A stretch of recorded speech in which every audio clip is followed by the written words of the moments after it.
This is Scott from KIG. It's April 28th, 2016. We're going to do a runoff on this 15-ton thermal care chiller for our customer.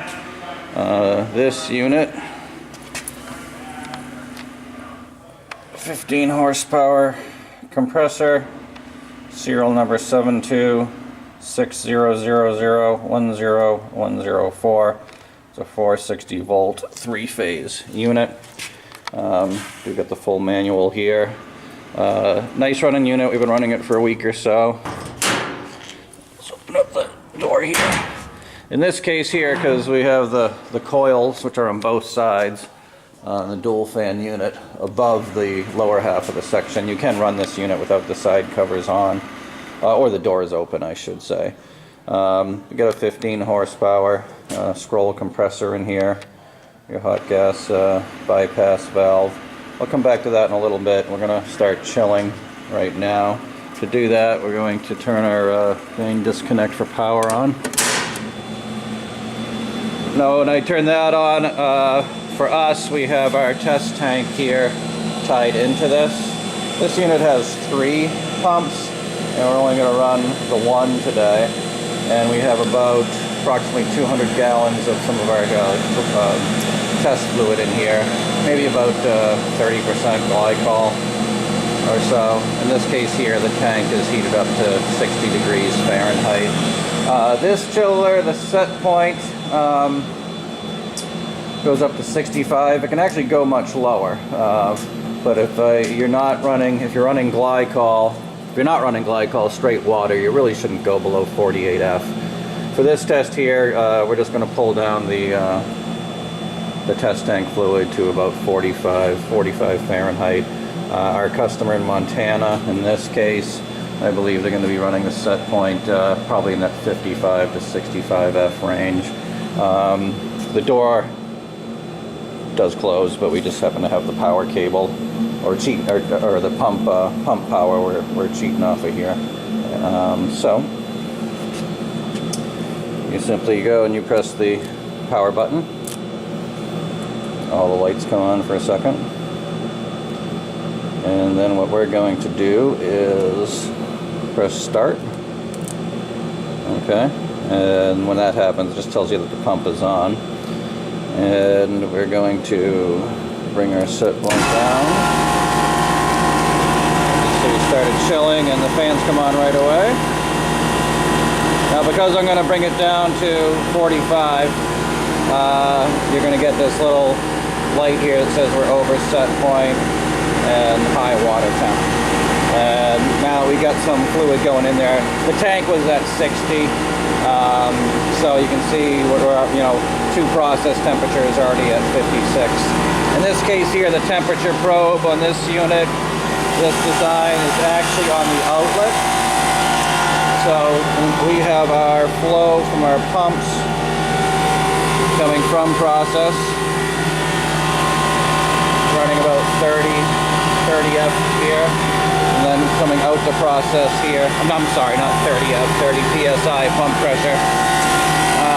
Got our raised plate exchanger there, our thermal expansion valve, nice looking sight glass there while we're chilling. So again, this is a tankless setup. The customer has his own pump and flow. This is a tankless and a pumpless setup. And the fluid's coming in through the brazed plate exchanger, and in this case here, we're sensing the temperature out to the process.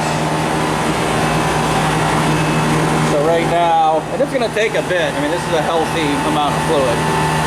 So right now we're at 56 Fahrenheit temperature, 55 going out to the process.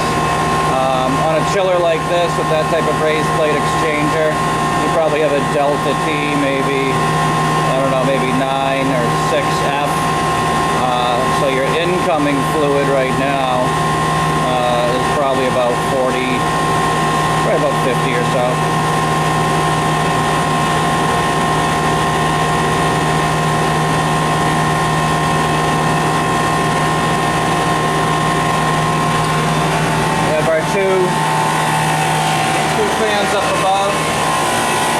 took this door off so we could get in here a little bit easier. It's right here.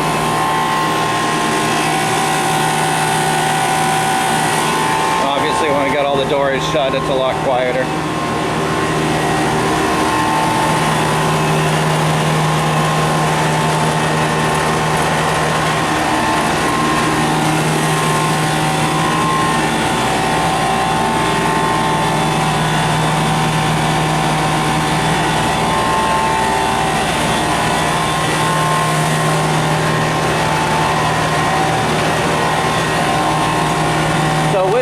Gas bypass option, this unit is going to get close to the set point, and it's going to go into hot gas bypass, creating your false or artificial load to keep the compressor on as long as possible within reason, because that's the reason that people pay to have that option put in, is to minimize short cycling of the compressor.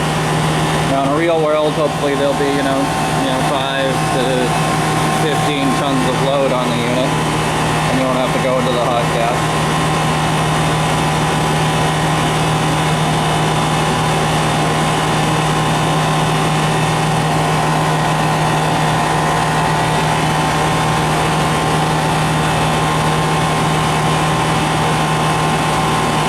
Doors moving back and forth because there's a healthy amount of air that blows out of the top of this chiller.